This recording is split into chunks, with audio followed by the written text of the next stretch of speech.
कोई मरता है पूरा गांव जानता है, कोई मरता है पूरा जिला जानता है, कोई मरता है पूरा प्रदेश, कोई मरता है पूरा देश और कोई मरता है पूरी दुनिया जानती। सोच को बदल दो, सितारे बदल जाएंगे। नजर को बदल दो, नजारे बदल जाएंगे। कश्तियों को बदलने की जरूरत नहीं है, दिशा को बदल दो, किनारे बदल जाएंगे, किनारे बदल जाएंगे।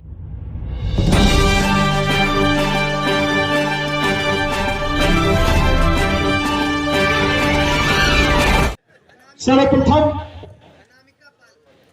सामाजिक क्रांति के अग्रदूत,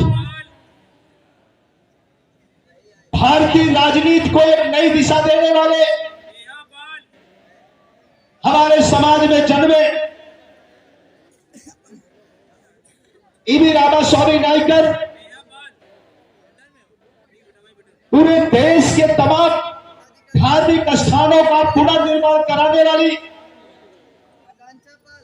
देश को एक नई दिशा देने वाली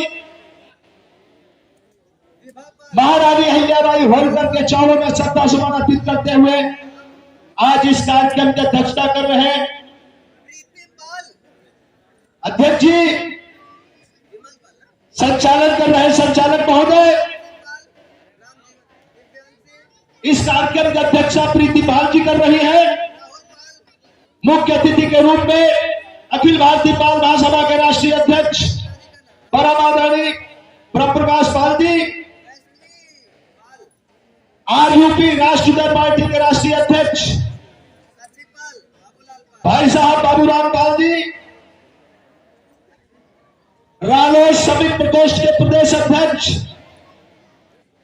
आदरणीय महेश पाल जी, समाजवादी पार्टी के नेता संदीप पाल जी, सज्जन पाल जी, मनोज पाल जी, उत्तम पाल जी यहीं बैठे हैं, उनकी माता जी जिन्हें प्रधान में सम्मानित किया गया, सामने उपस्थित पिता तुल बुजुर्गों, नौजवान साथियों, माता और बहनों, मीडिया के साथी, सबका मैं हार्दिक अभिनंदन और स्वागत करता हूं। बात बड़ी देर से चल रही है, बहुत सारे साथियों ने अपनी बात कही, मैं आज आपके बीच में देर से पहुंचा, इसके लिए क्षमा प्रार्थी हूं। किस विषय पर बात हुई बहुत ज्यादा तो नहीं जानता, लेकिन केवल इतना जानना हो कि महामानव गौतम बुद्ध ने कहा था समस्या है तो कारण है, अगर कारण समझ में आ जाए तो हर समस्या का निवारण हो जाएगा। यही विज्ञान कहता है। अगर महामानव गौतम बुद्ध ने कहा कि सच वो नहीं है जो किताबों में लिखा है, किसी बात को सच इसलिए मत मानना कि बहुत मोटा आदमी कह रहा है, किसी बात को सच इसलिए भी मत मान लेना कि बहुत मोटी किताब में लिखा है, बल्कि सच वो है जो तर्क की कसौटी पर खरा उतरे। बहुत सारे साथियों ने बात की, मैं चंद बातें आपके बीच में रखना चाहता हूं। अगर अम्बेडकर जी ने कहा शिक्षित बनो, संगठित हो, संघर्ष करो, तो निश्चित रूप से उसमें कुछ बात रही होगी। शिक्षित तो हम लोग हुए, संगठित भी हुए, इसमें कोई दो राय नहीं है, लेकिन जब संघर्ष करने की बारी आई तो हमने समझौता किया, संघर्ष को किनारे किया, जिसका कारण है कि आज इस हालत में हम हैं। ये वही उन्नाव है जो इतिहास लिखा करता था। आज तक आपने देखा होगा कि बहुसंख्यक समाज अल्पसंख्यक समाज पर जुर्म करता है, लेकिन दुख तो तब होता है जब अल्पसंख्यक समाज बहुसंख्यक समाज पर जुर्म करता है और बहुसंख्यक खड़ा होकर देखता है। एक चींटी का परिवार हो, आप अकेले चले जाओ, आपको बड़ी हैसियत का अंदाजा हो जाएगा।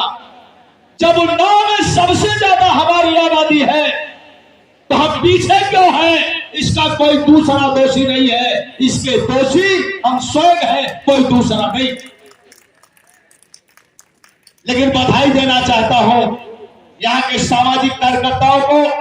मैं तो लगातार उन्नाव आता हूं, हर बार बुलाया भी जाता है, लेकिन कम से कम कुछ साथियों ने बुरा उठाया अपनी जमीन खरीदी, अपना स्थान निश्चित किया, जिससे हम लोग कम से कम एक साथ बैठ करके, एक साथ अपनी मंत्रणा करके, अपनी बात करके अपने समाज के प्रति चिंतन करने का काम करेंगे।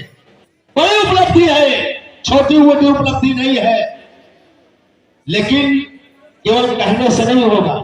हर आदमी चाहता है कि इस देश में पेरियार दोबारा पैदा हो, भगत सिंह दोबारा पैदा हो, महारानी अहिल्याबाई होलकर दोबारा पैदा हो, लेकिन पैदा किसके यहां हो ये कोई नहीं कहता। जो हमारे घर में पैदा हो वो दूसरे के घर में पैदा हो, यही अंतर है सोच का।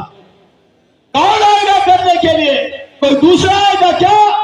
कुछ लोग कहते हैं जब होना होगा हो जाएगा, हो रहा है अब करेंगे, लेकिन मैं कहता हूं जो होना होगा वो होगा। ये पौरुषहीन कथन है, जो हम चाहेंगे वो होगा। इन कथनों में जीवन है, यही उन्नाव के लोगों ने किया। इसलिए मित्रों, सारी उपलब्धि उन्नाव के पास थी, सब कुछ करना भी है। राजनीतिक परिवेश में आपने बात की, एक साथी ने उन्नाव तो इतिहास लिखा करता था, राजनीति में इसकी पहचान थी, प्रतापगढ़ की पहचान थी, कानपुर की पहचान थी कि नहीं थी, मिर्जापुर की पहचान थी। और आज लोग चलते चलते आगे जाते हैं, लेकिन राजनीतिक परिवेश में हम चलते चलते पीछे जा रहे हैं। ये समस्या है, और इसका निवारण क्या है, क्या कारण है, ये कोई दूसरा सोचने नहीं आएगा, इसको भी हमें सोचना होगा। इस बार आपने देखा चुनाव हुआ, बहुत सारे लोग चुनाव लड़े, इसी कानपुर की धरती से एक टिकट मिला, चुनाव हार गए। एक ही टिकट मिला था, हम चुनाव हार गए। क्यों हारे? कोई सोचा? जिन लोगों ने वहां चुनाव हराया, जिन लोगों ने चुनाव हराया, अगर हमारे लोग स्टैंड कर गए होते तो कई सीटें उनके समाज के लोग चुनाव हार गए होते। लेकिन हम नहीं सोचते, जब चुनाव आता है तो हमारी बात एक होती है कि ये वाला जीतेगा नहीं, ये वाला हारेगा नहीं।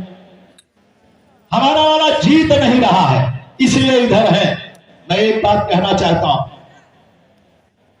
तो ये कि मान लीजिए आपका एक लड़का है और एक लड़का आपके दुश्मन का है, दोनों अखाड़े में कुश्ती लड़ रहे हैं। आपके बेटे को बार बार आपका दुश्मन का बेटा अखाड़े में हराने का काम करता है, तो क्या करोगे? अपने बेटे को दूध पिलाना बंद कर दोगे, अपने बेटे को घी खिलाना बंद कर दोगे? कर देना चाहिए। जब वो जीतता ही नहीं तो क्या जरूरत है उसको खिलाने की? कुछ लोग तैयार है इसमें? नहीं तैयार है, इसलिए कि तब तक अपने बेटे को खिलाते पिलाते रहेंगे जब तक दुश्मन के बेटे को पटकने का काम नहीं करेगा। दूसरा सवाल कोई कहता है, तो दूसरा उदाहरण देता हूं। एक लड़का आपका है हाई स्कूल में 3 बार फेल होता, और एक लड़का आपके विरोधी का हाई स्कूल में टॉप करता है, तो क्या करोगे? अपने बेटे की पढ़ाई लिखाई बंद करो और जो टॉप कर रहा है उसी पर सारा खर्चा करो। तैयार है कुछ लोग? कोई तैयार नहीं है। तब कहेगा अपने बेटे को कोचिंग लगाएंगे, ट्यूशन पढ़ाएंगे, तब तक पढ़ाएंगे जब तक पास होना शुरू नहीं कर देगा। यही तरीका है। अगर ये भी बात समझ में ना आवे, एक बहुत कड़वी बात कह देना चाहता हूं। एक हमारा बाप है, एक हमारा पिता है, बड़ी मुश्किल से हमें खर्चा देता है। जब मैं मांगता हूं 10,000 तो 15 दिन बाद मिलता है 5,000। और एक पड़ोसी है जो कभी नहीं बोलता, कभी बात नहीं करता, सीधे मुंह बात नहीं करता, लेकिन एक बार अगर उसको कह दूं कि पापा 15,000 दे दो तो 21,000 दे देता। तो क्या किया जाए? अपने बाप को बाप कहना बंद कर दिया जाए और पड़ोसी के बाप को बाप कहना शुरू कर दिया जाए? कोई नहीं करेगा। यही राजनीति है। जब तक आपका बेटा, कौन हारेगा कौन जीतेगा इसकी जिम्मेदारी आपकी नहीं है। अगर चुनाव लड़ने आया है तो पूरी निष्ठा ईमानदारी के साथ तन मन धन से सहयोग करते हुए उसके साथ खड़े हो जाओ। वो नहीं जीतेगा, लेकिन जो जीतने जा रहा है उसको हराने का काम करेगा, तब भी आपका काम हो जाए। नहीं समझते आप? इसलिए मित्रों, कहना मैं ये चाहता हूं कि हमने चाहा ही नहीं, हमने चाहा ही नहीं, हालात बदल सकते थे। मेरे आंसू तेरी आंखों से निकल सकते थे, तुम तो ठहरे रहे झील के पानी की तरह। दरिया बनते तो बहुत दूर निकल सकते थे, बहुत दूर निकल सकते थे। हम केवल एक दूसरे पर आरोप प्रत्यारोप लगाते हैं। आखिर राजनैतिक हैसियत हमारी बढ़ेगी कैसे? क्या किया जाए? ये बड़ा विषय है।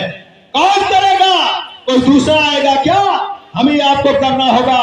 रमाशंकर जी, राम शंकर जी अब नहीं आएंगे, भागवत पाल अब नहीं आएंगे, पेरियार नहीं आएंगे, महारानी अहिल्याबाई होलकर नहीं आएगी, तमाम हमारे समाज के लोग पुरोधा रहे अब नहीं आएंगे, बल्कि हमारे बीच में ही भागवत पाल पैदा करना पड़ेगा, राम शंकर पैदा करना पड़ेगा, पेरियार को पैदा करना पड़ेगा, और महारानी अहिल्याबाई होलकर भी पैदा करना पड़ेगा, बनाना पड़ेगा। जिसके पीछे आप चल दोगे वही समाज का बड़ा नेता हो जाएगा। इसी के साथ मैं केवल आज चूंकि बच्चों का कार्यक्रम है, बधाई देता हूं जिन बच्चों ने, बच्चों को यहाँ उत्साहित किया जा रहा है, पुरस्कृत किया जा रहा है। ये बड़ा कार्यक्रम है। बच्चों से केवल इतना कहना चाहता हूं, लक्ष्य और उद्देश्य फाइनल करके चलो। पढ़ रहे हो तो तय करो हमें क्या बनना है, ये कोई दूसरा बताने नहीं आएगा।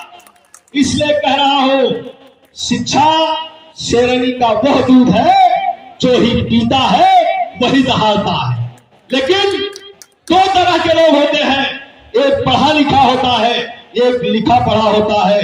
लिखा पढ़ा वो होता है जो लिखा होता है वही पढ़ लेता है, उसे हम किताबी गुलाम कहते हैं, इसके सिवा वो कुछ नहीं जानता।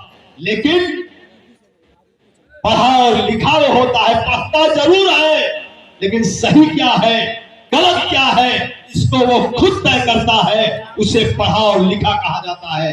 इसलिए मेरे बच्चों, लिखा पढ़ा मत बनना, पढ़ा लिखा बनना, यही विज्ञान कहता है, यही सारे सिद्धांत कहते हैं। और बिना लक्ष्य और उद्देश्य के प्राप्त की गई शिक्षा कभी आपका भला नहीं कर सकती। मैं नौजवानों से केवल इतना कहना चाहता हूं कि अब ये रोना बंद करो, ये गड़बड़ है, वो गड़बड़ है, उन्होंने ऐसा किया, उन्होंने ऐसा नहीं किया। मैं केवल एक लाइन कहना चाहता हूं कि पहुंच कर अष्टपटी आंखों से मुस्कुराओ तो कोई बात बने, और सर झुकाने से कुछ नहीं होता, सर उठाओ तो कोई बात बने।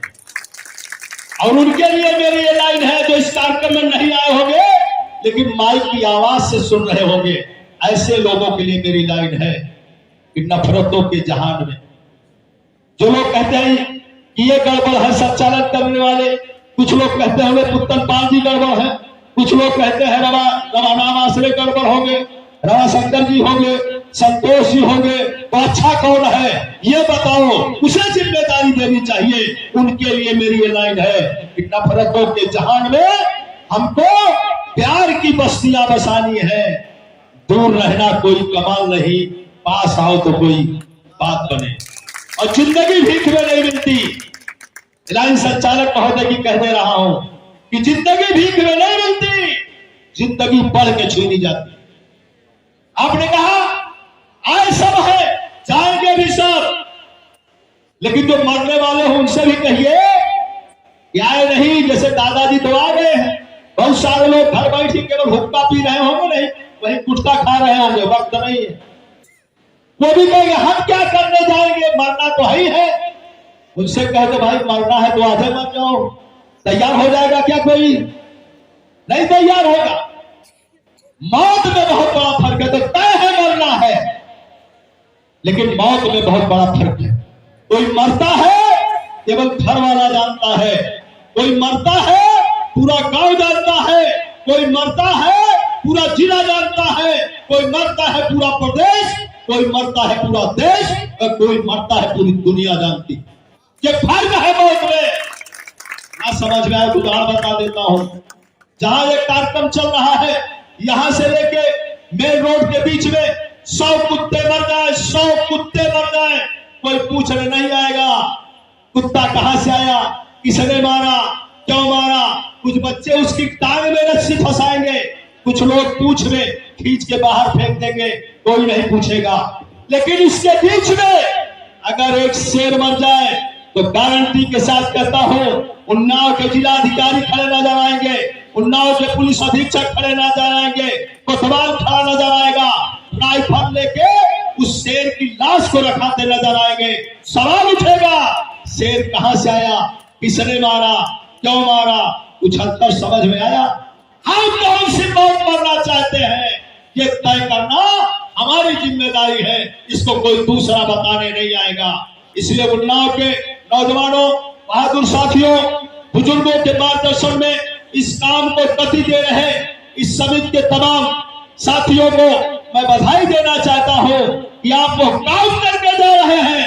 आप रहे या न रहे, लेकिन उन्नाव के लोगों को आपको याद करना होगा, यह मेरी गारंटी है, इसको कोई रोक नहीं सकता।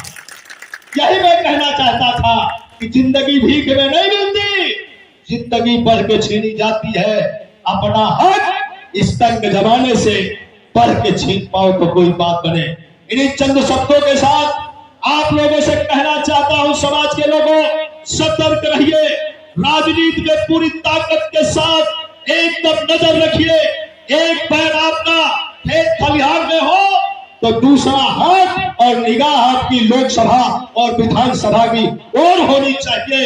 ये आपकी नैतिक जिम्मेदारी है। क्योंकि समाज में तमाम ऐसे राजनीतिक दल है, बहुत सारे दल, हमें किसी दल का नाम नहीं लेना चाहता, जो आपको समाप्त करने के लिए एकदम टकटकी लगाए खड़े हैं। आपका हक खुद खाना चाहते हैं, उनको रोकना होगा। कैसे रोकेंगे? मैं एक लाइन से कहना चाहता हूं कि मकरो फरेब, मकरो दगा फरेब जमाने में रह गए और हम दोस्ती का फर्ज निभाने में रह गए। चुपके से उसने आके मेरा घर जला दिया, हम जिसके घर की आग बुझाने में रह गए। हमने सबको देखा, ऐसा नहीं है कि बिना हमारे कोई राजनीति में मजबूत हुआ। इसलिए तय करो क्या करना है, सोचो। इसलिए कहना चाहता हूं, सोच को बदल दो, सितारे बदल जाएंगे। नजर को बदल दो, नजारे बदल जाएंगे। कश्तियों को बदलने की जरूरत नहीं है, दिशा को बदल दो, किनारे बदल जाएंगे, किनारे बदल जाएंगे, किनारे बदल जाएंगे। कब बदलेंगे? जब आप ये लुका छुपी का खेल बंद करो, जिसका जिंदाबाद करना हो खुलेआम करो, जिसका मुर्दाबाद करना हो खुलेआम करो। गारंटी के साथ कहता हूं, जिसका आप मुर्दाबाद करोगे वो भी अगर ताकत में आएगा तो आपको सम्मान से देखने का काम करेगा। इसलिए कहना चाहता हूं, इधर चिलमन से वो ताके और उधर चिलमन से वो ताके। हमारे सब लोग केवल ताक रहे हैं, इधर चिलमन से वो ताके, उधर चिलमन से वो ताके। लगा दो आग चिलमन में, न ये ताके न वो ताके, मामला खुलेआम हो। इन चंद शब्दों के साथ समय हमने समझौता ज्यादा ले लिया। संचालक महोदय बड़ा इशारा कर रहे हैं, कहना बहुत कुछ चाहता था, फिर मौका मिलेगा कहा जाएगा, लेकिन इतना ही कहते हुए यहाँ उपस्थित आज पुरुषों से ज्यादा उपस्थिति में महारानी अहिल्याबाई होलकर के रूप उपस्थित हमारी बहनें, मैं आपका बार बार सम्मान करता हूं कि आपने अपना अमूल्य समय निकाल करके इस कार्यक्रम में आकर के इस कार्यक्रम में चार चांद लगाने का काम किया।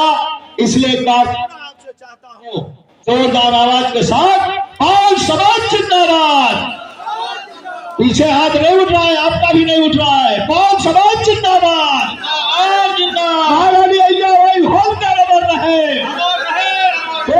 सब अमर रहे। नमो बुद्धाय। जय पेरियार, जय पाल समाज, जय महारानी अहिल्याबाई होलकर और जय उन्नाव के उन साथियों की। जब मैं आया था, किराए पर कार्यक्रम था, अब आने लगा हूं वो अपने प्लेस पर है, उनकी विजय हो। इन्हीं चंद शब्दों के साथ अपनी बात खत्म करता हूं। आज समाज जिंदाबाद, जिंदाबाद, जिंदाबाद, समाज जिंदाबाद, जिंदाबाद।